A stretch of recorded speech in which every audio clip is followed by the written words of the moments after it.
এইবার শেখ হাসিনাকে ক্ষমতা থেকে নামানোর হুঁশিয়ারি দিল চীন। বিএনপির সমাবেশে এত লোক কেন? শাখাপুত্রের বক্তব্যে কূটনৈতিক পাড়ায় তোলপাড়। এবার দেখবেন বিস্তারিত সংবাদ। কূটনৈতিক ক্ষেত্রে একটি টালমাটাল সময় পার করছে বাংলাদেশ। সাম্প্রতিক সময়ে রাশিয়া ইউক্রেন যুদ্ধের পর বাংলাদেশের অবস্থান নিয়ে সারা বিশ্বে নানা রকম প্রশ্ন জন্ম নিয়েছে।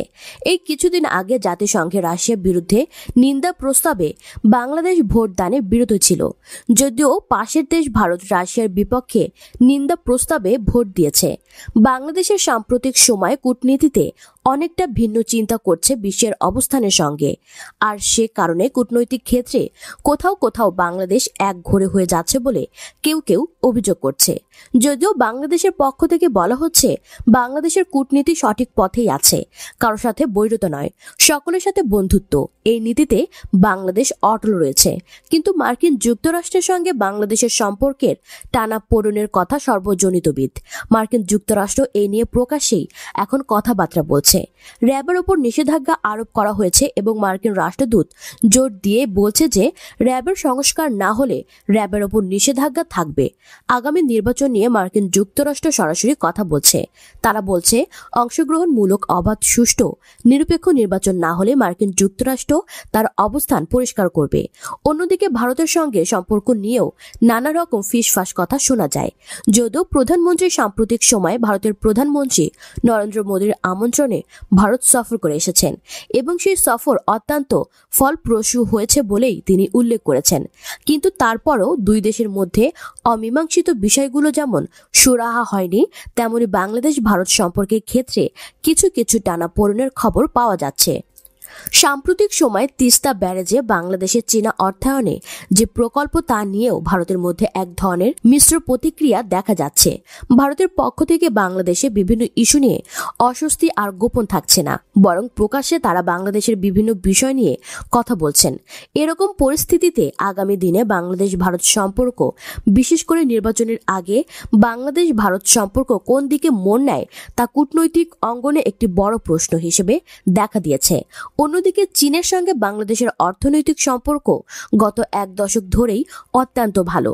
বাংলাদেশের এখন যে মেগা উন্নয়ন প্রকল্পগুলো হচ্ছে তার সবগুলোতেই চীনের অংশগ্রহণ রয়েছে। কিন্তু সাম্প্রতিক সময়ে চীনের সঙ্গে বাংলাদেশ ধীরে চলনীতি অনুসরণ করছে। বাংলাদেশ চীনের কাছ থেকে নতুন কোনো ঋণ গ্রহণ না করার নীতিগত সিদ্ধান্ত নিয়েছে।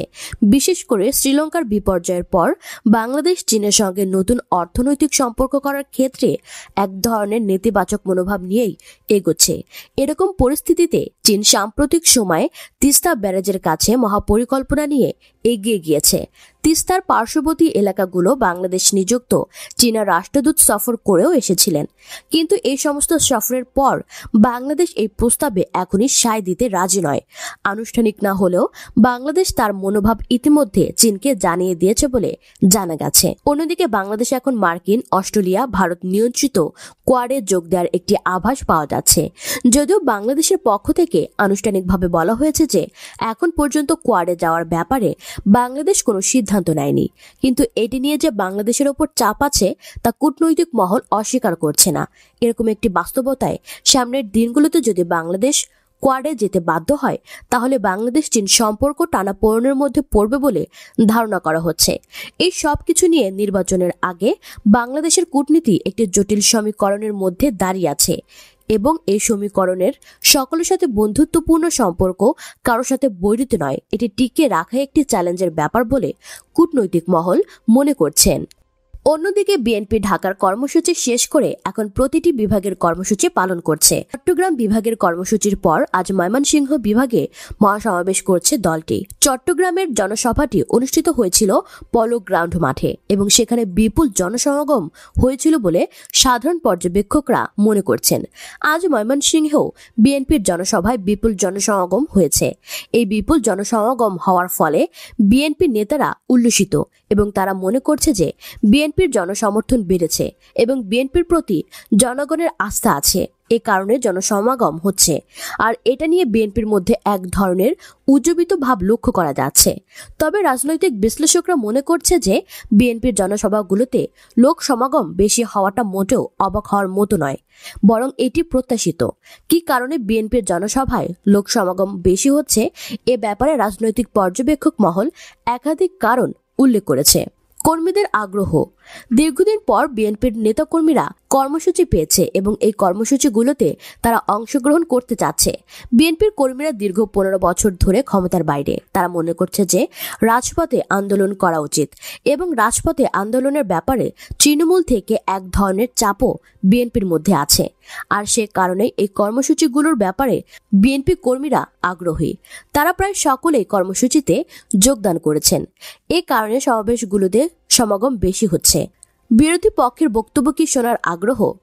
সাধারণ মানুষ সাধারণত সরকারের সমালোচনা এবং বিরোধী পক্ষের বক্তব্যগুলো শুনতে চায়।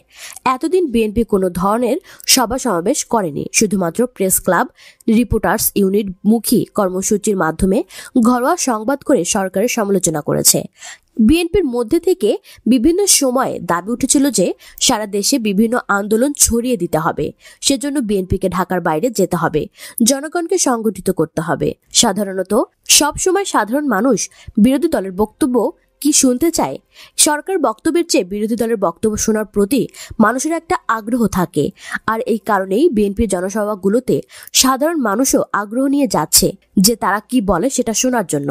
বিভিন্ন সময় রাজনৈতিক ইতিহাস বিশ্লেষণ করলে দেখা যায় সব সময় বিরোধী দলের সমাবেশগুলোর ব্যাপারে রাজনীতির ক্ষেত্রে উৎসাহী মানুষের আগ্রহ থাকে।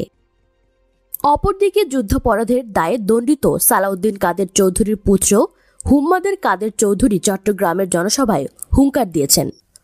গতকাল বুধবার চট্টগ্রামের জনসভায় ভাষণ দিতে গিয়ে যুদ্ধাপরাধীর পুত্র নারায়ে তাকবীর স্লোগান দিয়েছেন। শুধু তাই নয়, ওই ভাষণে তিনি ৭১-এর ঘাতক, নরঘাতক এবং যুদ্ধাপরাধী ও মানবতা বিরোধী অপরাধের দায়ে দণ্ডিতদের শহীদ হিসেবে সম্বোধন করার ধৃষ্টতা দেখিয়েছেন এবং আওয়ামী লীগের উদ্দেশ্যে বলেছেন এই শহীদদের বাড়িতে গিয়ে ক্ষমা চাইতে বাধ্য করা হবে। শাখাপুত্র এটিও বলেছেন বিএনপি ক্ষমতায় এলে এই শহীদদের উপযুক্ত সম্মান দেয়া হবে। তার এই বক্তব্যের অডিও ক্লিপ এখন কূটনৈতিক পাড়ায় ঘুরপাক খাচ্ছে। এ নিয়ে বিএনপি চরম বিব্রতকর পরিস্থিতিতে পড়েছে বলে একাধিক দায়িত্বশীল সূত্র নিশ্চিত করেছে। শুধু কূটনৈতিক পাড়ায় নয়, এই নিয়ে বিএনপির মধ্যে তোলপাড় চলছে।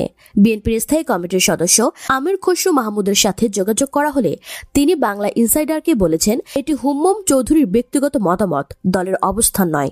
তিনি ওই জনসভায় একজন বক্তা ছিলেন, কাজে বক্তা হিসেবে তিনি যে বক্তব্য দিয়েছে তা একান্তই তার নিজস্ব। কিন্তু আমির খসরু মাহমুদ যাই বলুক না কেন, এই বক্তব্যের পর বিএনপির মধ্যে নানামুখী আলোচনা চলছে।